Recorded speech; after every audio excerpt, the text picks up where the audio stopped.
नमस्कार, India news Madhya Pradesh Chhattisgarh देख रहे हैं आप। मैं हूं आपके साथ पराग गुप्ता। देश में कोरोना की रफ्तार धीरे धीरे कम हो रही है। देश के कई राज्यों में अनलॉक की प्रक्रिया शुरू हो रही है, लेकिन कोरोना जब पीक पर था तब अस्पतालों में ऑक्सीजन, बेड और दूसरी सुविधाओं को मुहैया कराना प्रशासन के लिए एक चुनौती बन गया था।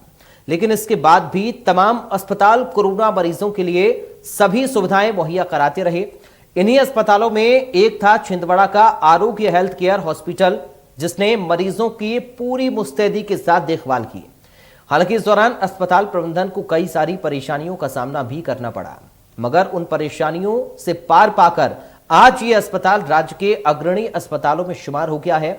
आज हमारे साथ मौजूद हैं छिंदवाड़ा के आरोग्य हेल्थ केयर हॉस्पिटल में संचालक दीपक खंडेलवाल, जिनसे जानने की हम कोशिश करेंगे कि आखिर कैसे इस वैश्विक महामारी में उन्होंने संक्रमित मरीजों को इलाज मुहैया कराया। सबसे पहले दीपक खंडेलवाल जी, आपका बहुत स्वागत है सर इंडिया न्यूज पर हमारे साथ जुड़ने के लिए। दीपक जी, मैं जानना चाहूंगा सबसे पहले आपको कि जब पीक चल रहा था कोविड का, स्थितियां अस्त व्यस्त थी, अस्पतालों में हालत काफी नाजुक थी, मरीजों को काफी सारी दिक्कतों का सामना करना पड़ा था। लोगों के मन में भी एक भय बना हुआ था कि अस्पताल में बेड मिलेगा नहीं मिलेगा, सुविधाएं मिलेंगी या नहीं मिलेंगी। तो कैसे आपने व्यवस्थाओं को मैनेज किया?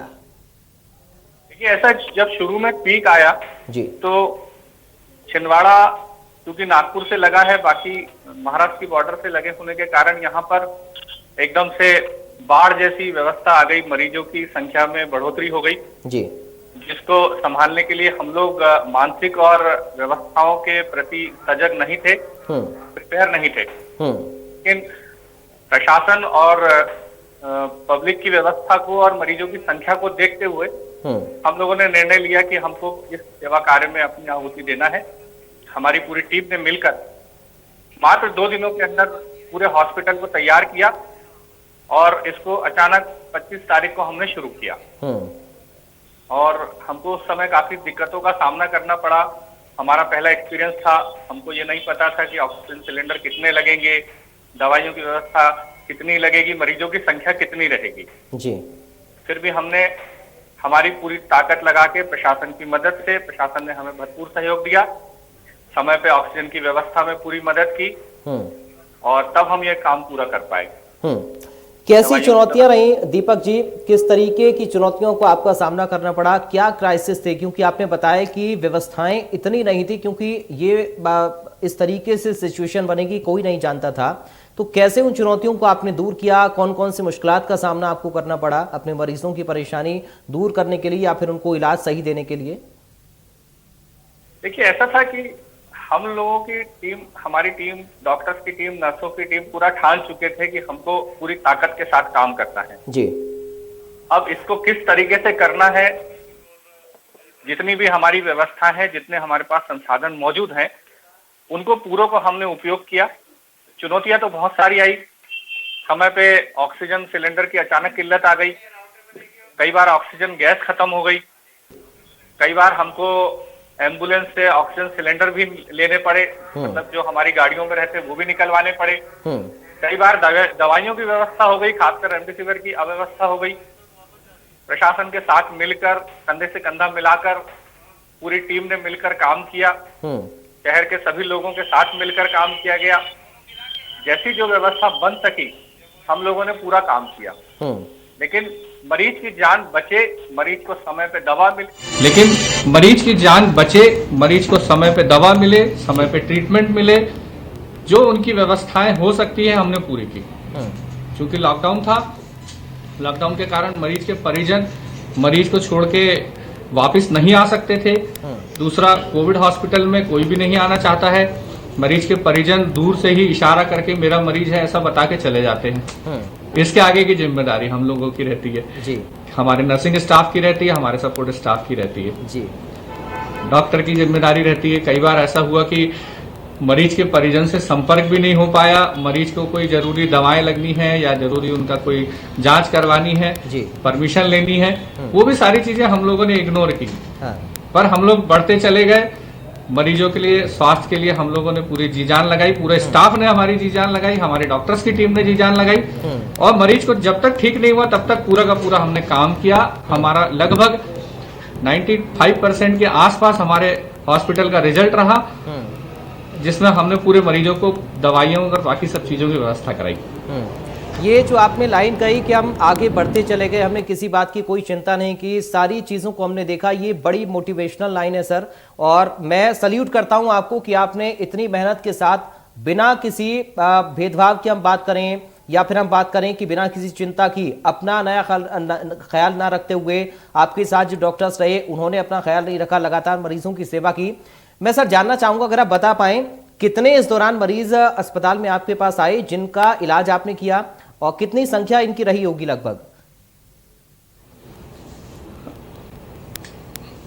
हमको करीब करीब इस महामारी का और इतनी तेज वेव का छोटा मोटा अंदाज 10 मार्च के आसपास लग गया था जी। हमने लगभग 15 मार्च के आसपास प्रशासन और बाकी हमारे जो मित्रगण हैं उन लोगों से चर्चा करके इस चीज की मांग उठाई थी कि जल्द से जल्द छिंदवाड़ा को लॉकडाउन किया जाए, अन्यथा स्थिति भयावह होगी और संभलने के बाहर हो जाएगी। इस चीज का अंदाजा हमको 15 तारीख के आसपास लग गया था जी। हमने उस समय से ही थोड़ी बहुत तैयारियां चालू कर दी थी कि हमको आगे जाके कोविड हॉस्पिटल में तब्दील करना पड़ेगा। सारे मरीजों की हमने व्यवस्थाएं कर ली थी, लगभग आधी तैयारी हम कर चुके थे। क्योंकि एक समय पिछले साल पेंडेमिक में मैं खुद भी इस बीमारी से ग्रसित हुआ था, 13 दिन में हॉस्पिटल में एडमिट रहा जी। और जो मैंने मरीजों की स्थिति देखी और जब खुद की स्थिति देखी तो मैंने निर्णय लिया कि नहीं, मुझे इस पेंडेमिक में अपना जी जान लगा के मरीजों की सेवा करनी है और मुझे ये काम करना है। परिवार ने पूरा सहयोग दिया, बच्चों ने पूरा सहयोग दिया कि आप काम करो, मरीजों की जितनी हो सकती है मदद करेंगे। हम सभी मिलकर, पूरी टीम ने मिलकर, करीब 50 मरीज की हमारे पास कैपेसिटी है। 28 बेड का आईसीयू है, छिंदवाड़ा जिले का सबसे बड़ा आईसीयू हमारे हॉस्पिटल में है जी। 4 वेंटिलेटर है हमारे पास जी। बाकी का संसाधन भी है हमारे पास। तो हमने यहाँ पे एक तरह से टर्शरी केयर सेंटर के रूप में छिंदवाड़ा को बनाया, हमारे आरोग्य हॉस्पिटल को, और जो भी मरीज आता था उसको हम पूरी मदद देते थे और पूरी दवाइयां और सारी सामग्रियां हमने, जो भी एडवांस सिस्टम है वो हमने उपलब्ध कराया। अच्छा दीपक जी, छिंदवाड़ा में क्यों आपके मन में विचार आया कि अस्पताल खुले?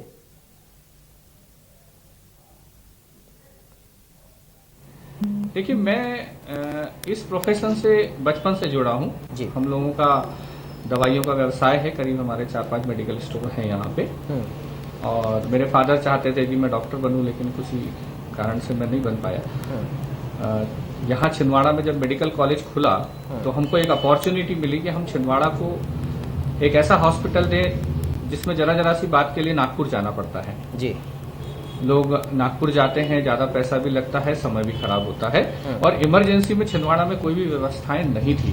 आज से 2 साल पहले जब हमने चालू किया तो एक आध ही हॉस्पिटल था जो रात में व्यवस्थाएं दे सकता था, लेकिन वो भी एक लेवल की थी। जब नए डॉक्टर्स आए, नई टीम के साथ हमने बातचीत की तो हमने एक यूनियन बना के छिंदवाड़ा में पूरी व्यवस्था बनाने की ठानी कि छिंदवाड़ा से नागपुर उसी कंडीशन में जाए जब छिंदवाड़ा में इलाज नहीं हो सकता है, या ऐसी कंडीशन में जाए कि हमारे पास इक्विपमेंट नहीं है, मशीनरी नहीं है, या हमारे पास एडवांस सिस्टम नहीं है, तभी हम मरीज को यहाँ से जाने देंगे, अन्यथा मरीज का हम आखिर तक यही इलाज करेंगे। इस सोच के साथ हमने आरोग्य हेल्थ केयर को आगे बढ़ाया, हमारे डॉक्टर्स की टीम ने आगे बढ़ाया। छिंदवाड़ा में हमने बेहतर से बेहतर सुविधाएं दी जी। चाहे वो ऑक्सीजन लाइन के विषय में बोले, या वेंटिलेटर के विषय में बोले, या इंटेंसिविस्ट के विषय में बोले जी। छिंदवाड़ा में एकमात्र नेफ्रोलॉजिस्ट है जो हमारे हॉस्पिटल में है। छिंदवाड़ा में एकमात्र, मतलब एकमात्र तो नहीं पर हैं, पल्मोलॉजिस्ट और इंटेंसिविस्ट हमारे हॉस्पिटल में है। हम पूरी सुविधाओं के साथ में छिंदवाड़ा को एक यूनिट देना चाहते थे।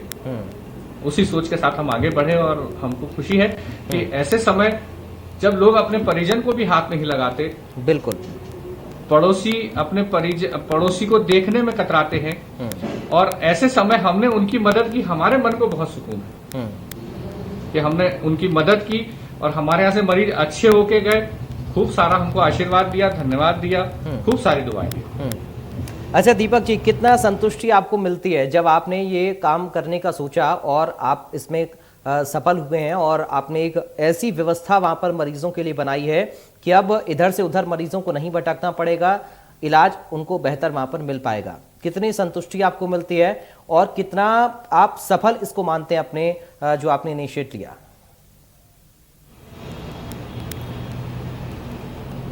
नहीं, हम तो अपने आप को 100% सफल मानते हैं जी। संतुष्टि भरपूर है हमारी टीम को। हमारी टीम में इतना ज्यादा उत्साह है कि हमारी टीम कभी नहीं बोलती, मेरे डॉक्टर्स कभी नहीं बोलते कि हमको नागपुर भेज दो मरीज को जी। हमारे डॉक्टर्स बोलते हैं आप हमको ये दवा चाहिए हम ला के देंगे, हमको ये मशीन चाहिए हम ला के देंगे, आपको एडवांस कोई सामग्री चाहिए हम देंगे, आप लोग इलाज करिए। तो मेडिकल कॉलेज के डॉक्टर्स हैं, हमारे पास खुद के डॉक्टर्स हैं, सब लोग मिलके हम लोग ये प्रयास करते हैं कि यहाँ से पेशेंट हायर सेंटर यहीं पे उसका इलाज हो, यानी रेफर ना करना पड़े। पूरी कोशिश आप लोगों को काफी संतुष्टि है जी। ठीक है, लेकिन हम लोग जी, लेकिन दीपक जी एक बड़ी चुनौती कोरोना काल के दौरान रही नॉन कोविड पेशेंट्स को लेकर, उनकी व्यवस्थाओं को कैसे मैनेज अस्पताल में किया गया जो कोरोना से ग्रसित नहीं थे लेकिन बाकी बीमारियां उनमें थी, तो कैसे इन तमाम व्यवस्थाओं को मैनेज किया कोविड और नॉन कोविड में? एक्चुअल में हम नॉन कोविड पेशेंट्स को कोविड पेशेंट लेने के पहले छुट्टी दे चुके थे। अच्छा। तो जो भी हमारे रेगुलर पेशेंट्स थे जिनको कोविड नहीं था और वो हमको दिखाना चाहते थे तो उनके लिए हमने एक अलग व्यवस्था बना ली थी जी। पर इस कोरोना काल में हमको वो पेशेंट्स कम मिले जो हमारे नॉन कोविड पेशेंट्स हैं, जैसे फ्रैक्चर है, सर्जरीज हैं और बाकी दूसरी बीमारियां हैं, तो वो पेशेंट्स हमको कम मिले। उनकी संख्या बिल्कुल नहीं के बराबर रही, सारे पेशेंट्स कोविड के ही रहे, तो उन्हीं का ट्रीटमेंट हमने किया। नॉन कोविड पेशेंट्स आए तो वो ओपीडी बेसिस पे उनकी दवाइयां जो भी डॉक्टर रिन्यूअल कर देते हैं, 1 महीना और ले लो, 2 महीना और ले लो जी, तो वैसा करके उनको मैनेज किया। कोई ऐसे सीरियस पेशेंट आए नहीं। अच्छा, इस समय सिचुएशन क्योंकि ऐसी हमने देखी कि मरीज और उनके परिजन एक पैनिक वाली सिचुएशन क्रिएट कर देते थे डॉक्टर्स के सामने, तो डॉक्टर्स भी अब क्या क्या करें, मरीजों को देखें, एक मरीज हो या 10 मरीज हो तो देखें, बड़ी तादाद में जब मरीजों की संख्या बढ़ती है तो एक सिचुएशन पैनिक वाली क्रिएट हो जाती है। तो कैसे उन तमाम व्यवस्थाओं को मैनेज किया गया, कैसे जो मरीजों के साथ तीमारदार आ रहे थे उनको समझाया गया, उनको संभाला गया, मरीजों को ट्रीट किया गया, कैसे इन व्यवस्था किया आपने? ये बहुत बड़ी चुनौती है मैनेजमेंट को लेकर कि मरीज के परिजन वैसे ही मरीज को लेके ज्यादा परेशान हैं जी, बिल्कुल चिंतित हैं, और उसके बाद में आज की फाइनेंशियल कंडीशन भी नहीं है उनकी कि वो बिल पे कर सकें। प्राइवेट हॉस्पिटल है, एक भारी भरकम बिल बनता है जो कभी भी मरीज या उसके परिजन पब्लिक कभी अपना फाइनेंशियल स्टेटस बीमारी के हिसाब से डिजाइन नहीं करती। बिल्कुल, कोई मेरे ख्याल से 10% लोगों ने अपना इंश्योरेंस रखा होगा, 90% लोगों ने अपनी पैसों की व्यवस्थाएं हैं रिश्तेदारों से मांग के या बाकी सोर्स से की। कुछ लोगों के पास पैसा जरूर होगा लेकिन लोगों के पास व्यवस्थाएं नहीं थी। ये हमको देखने में आई इस समय चीजें। मरीज के रिश्तेदार पैसों को लेके भी परेशान थे और मरीज की गंभीर स्थिति को देख के भी परेशान थे। और कोविड एक ऐसी बीमारी है जिसमें मरीज कम से कम 7 दिन एडमिट रहा है। 7 दिन से कम उसका एडमिशन नहीं बना है। बहुत मुश्किल केस में 3 दिन 4 दिन में छुट्टियां हुई है। 7 दिन कम से कम, मैक्सिमम 15 दिन, 25 दिन, 1 महीना तक भी हमारे पास मरीज रहे। अब ऐसी कंडीशन में मरीज के रिश्तेदार, अगर मरीज ठीक नहीं होता तो अपना आपा खो देते हैं। उनको प्रॉपर बार बार हमको हमारी टीम ने बुला के काउंसिल किया, डॉक्टर्स ने, कंसल्टेंट ने पूरा काउंसलिंग किया, हमारे ड्यूटी डॉक्टर्स ने उनको काउंसलिंग किया, उनका ढांढस बढ़ाया, हिम्मत दी उनको कि हम आपका मरीज अच्छा करके देंगे, आप हम पे भरोसा रखें। आपके पास पैसे जितने भी हैं, आपके पास जो सुविधाएं हैं उस सुविधा के तहत आप पैसे दीजिए। पैसे के लिए आप परेशान ना होइए। आप इसलिए छुट्टी करा के ना ले जाएंगे हमारे पास पैसा नहीं, हम घर ले जाएंगे। हमने एक भी मरीज को नहीं छोड़ा ऐसा, बिना पैसे के हमने मरीज को नहीं छोड़ा। पैसा नहीं है कोई बात नहीं, आप अपनी सुविधा देखो, हम मरीज ठीक करने में लगेगा। ऐसा हम लोगों ने किया है कुछ मरीजों के साथ जिनको हम सुविधा दे सकते थे, हमने दिया है जी। और अच्छे से अच्छा जो हम कर सकते थे वो हमने किया, हमको बहुत संतुष्टि है। जी दीपक जी, ये बड़ी बात है क्योंकि आज के दौर में इतना सोचना बहुत बड़ी बात होती है, और खासकर ऐसी सिचुएशन जब जिसके बारे में किसी को पता नहीं था, कोई जानता नहीं था, जब एकदम से कोरोना आया तो लोगों में डर का माहौल बन गया, और जब सेकेंड वेव में स्थितियां नाजुक हुई तो लोग और ज्यादा डर गए, अस्पतालों में मारामारी हो गई। ऐसे में अगर इस तरीके से नेक कार्य किया जाए तो वाकई में बेहतरीन है, सराहनीय है। सल्यूट आपको इंडिया न्यूज भी करता है, आपके जो काम आपने किया है मरीजों की सेवा करने के लिए, इसके लिए बड़ा दिल भी चाहिए।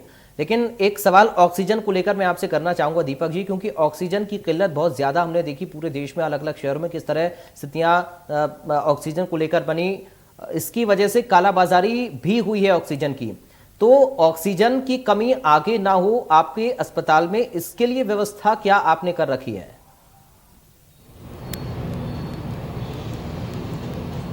देखिए, ऐसा है कि ये सिचुएशन ऐसी थी जहां प्रशासन ने, एक तो छिंदवाड़ा में बाकी जिलों की तुलना में ऑक्सीजन की व्यवस्था बहुत अच्छी बन गई थी जी।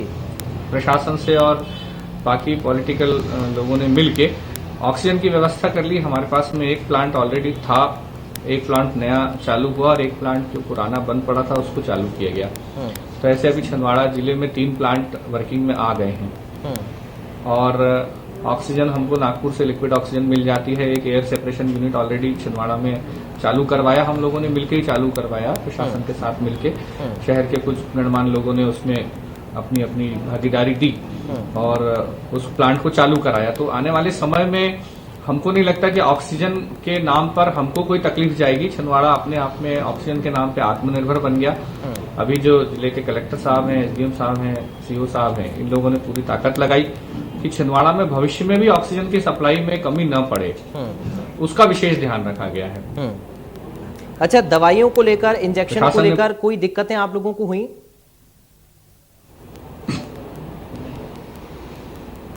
हाँ, एक समय था जब इंजेक्शन कहीं अवेलेबल नहीं थे, कंपनियां नहीं दे रही थी, तो परेशानी तो हुई, लेकिन प्रशासन ने उसको पूरा अपने हाथ में ले रखा था जी। तो हम लोगों को मिला है, जितने मरीज थे उनको मिला है। अब कुछ कम ज्यादा और बाकी व्यवस्थाएं हैं तो मिलती है। ऐसा नहीं है कि रेमडेसिविर अकेला ही संजीवनी बूटी है उसी से इलाज होगा। रेमडेसिविर नहीं था तो दूसरी दवाइयां भी थी, उससे भी इलाज हुआ है जी। अच्छा दीपक जी, लोग आगे पैनिक जी दीपक जी आगे लोग पैनिक वाली सिचुएशन क्रिएट ना करें, घबराएं नहीं, डरे नहीं इस बीमारी से, बल्कि जमकर इसका मुकाबला करें, इससे लड़ें। क्या आप सुझाव देना चाहेंगे लोगों को इसके लिए?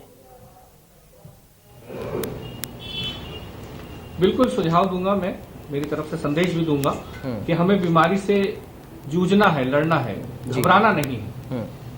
हम इसको फेस करें और एक्सेप्ट करें।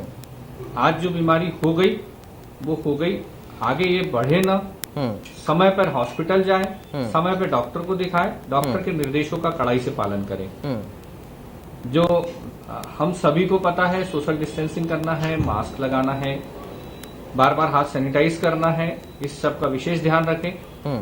अभी जो पहले जो इन्फेक्शन आया था, उस इन्फेक्शन में लोगों की, बिगड़े हुए मरीजों की सुधरने की संख्या 12 या 13 दिन में थी जी। अभी के इन्फेक्शन सेकेंड वेव जिसको बोलेंगे, उसमें मरीजों के सुधरने के दिन करीब करीब 20 से 22 दिन तक गए। शायद आगे आने वाला समय इससे कठिन हो सकता है जी। हम अगर अभी भी अपनी नियमों का पालन करेंगे तो शायद इस बीमारी को नहीं पा पाएंगे। ये बीमारी जितनी दूर रहे ज्यादा अच्छा है। हो गई तो घबराए ना, नजदीकी हॉस्पिटल जाए, नजदीकी डॉक्टर से मिले, सरकारी हॉस्पिटल जाए जी, सामने खड़े रह के डट के मुकाबला करें और अपने आप में कॉन्फिडेंट रहे कि हमको कुछ नहीं होगा। सावधानी सबसे बड़ा हथियार है। जब तक आप अपने आप में कॉन्फिडेंट नहीं रहेंगे, बीमारी से नहीं लड़ पाएंगे। सावधानी बहुत जरूरी जी। अच्छा दीपक जी, वैक्सीनेशन को लेकर मैं चाहूंगा आप थोड़ा बताएं इस विषय पर भी। वैक्सीनेशन को लेकर क्या कोई आपके अस्पताल की ओर से इनिशिएटिव लिया गया है? कैसे आप लोगों को जागरूक करें वैक्सीनेशन को लेकर? वैक्सीनेशन एक बड़ा हथियार है, वैक्सीनेशन और जागरूकता, ये शुरुआत से डॉक्टर्स इस बात को कह रहे हैं। तो वैक्सीनेशन को लेकर क्या कुछ किया जा रहा है आपकी ओर से? हाँ, वैक्सीनेशन को लेके हमारा एक सेंटर बना था कोविड वैक्सीन का जी। जिले में प्राइवेट हॉस्पिटल में हमको भी वैक्सीनेशन दिया गया था। तो हमने जितना टारगेट हमको दिया गया था उतना पूरा टारगेट किया, हमने अवेयरनेस फैलाई। हाँ। और जब हमको 60 साल के ऊपर के लोगों का टारगेट मिला तो वो हमने अचीव किया। 45 के ऊपर का बीमारी वाला टारगेट मिला, वो हमने अचीव किया। अभी तो खैर पोर्टल पे किसी कारणवश हम लोगों को नहीं रखा गया है प्राइवेट हॉस्पिटल को, अभी सिर्फ सरकारी हॉस्पिटल में ही लग रहा है। लेकिन हम लोग अभी प्राइवेट वैक्सीन लेने के लिए हमने 3-4 कंपनियों को आवेदन लगाए हैं। जहां भी जो मैनेजमेंट बैठ जाएगा, हम बहुत जल्दी हमारे हॉस्पिटल में वैक्सीनेशन चालू करेंगे। दीपक जी, ब्लैक फंगस अब आ गया है और लोगों के मन में डर पैदा कर रहा है। क्या इसको लेकर इंतजाम आपके अस्पताल में है और किस तरीके से निपटने के लिए आपने तमाम व्यवस्थाएं कर रखी हैं? हाँ, ब्लैक फंगस के लिए हम लोगों के पास में है क्रिटिकल केयर, हम लोगों ने मैनेज कर रखा है। अगर हमारे पास मरीज आता है तो ENT स्पेशलिस्ट वगैरह सब हमारे साथ में हैं, तो वो हम लोग पूरी टीम मिलकर उसका भी ट्रीटमेंट करेंगे। ठीक है, मैं चाहूंगा एक संदेश आप चलते चलते लोगों को दें, कोरोना के प्रति कैसे हम जागरूक रहें, वैक्सीनेशन को लेकर आप लोगों को क्या कहना चाहेंगे? एक संदेश आप दें और बताएं कि कैसे हम खुद को सुरक्षित रखें इस कोरोना से।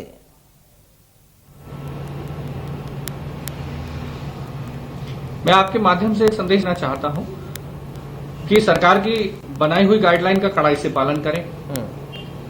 सरकार ने जो नियम लागू किए हैं उसको सुने, उसको समझें और उसका पालन करें। सरकार के नियमानुसार ही वैक्सीन लगवाएं, पाने के बाद अपनी एंट्री पोर्टल पे कराएं। किसी भी प्रकार से बैकडोर से कोई ना करे जी। सीधा रास्ता बनाया है, उसका उपयोग करें। लोग में सोशल डिस्टेंसिंग, कामकाज के समय ज्यादा घर से बाहर बीमारी हाथ नहीं लगी। क्या की कैसे है तो हमारे साथ दिए जो आरोग्य हेल्थ केयर अस्पताल छिंदवाड़ा जिसके संचालक हैं, उन्होंने एक इनिशिएट लिया कि हमें लोगों की सेवा करनी है। ये सोचा कि मरीजों की मदद कर पाएं और एक सफल प्रयास उनका रहा। के दौर में एक दूसरे का सहयोग करें, एक दूसरे की मदद करें तो संक्रमण से लड़ने में और आसानी रहेगी। चलते चलते अभी से एक बार फिर ये अपील करना चाहूंगा कि आप लोग संक्रमण से सावधान, सुरक्षित रहें, स्वस्थ रहें। नमस्कार।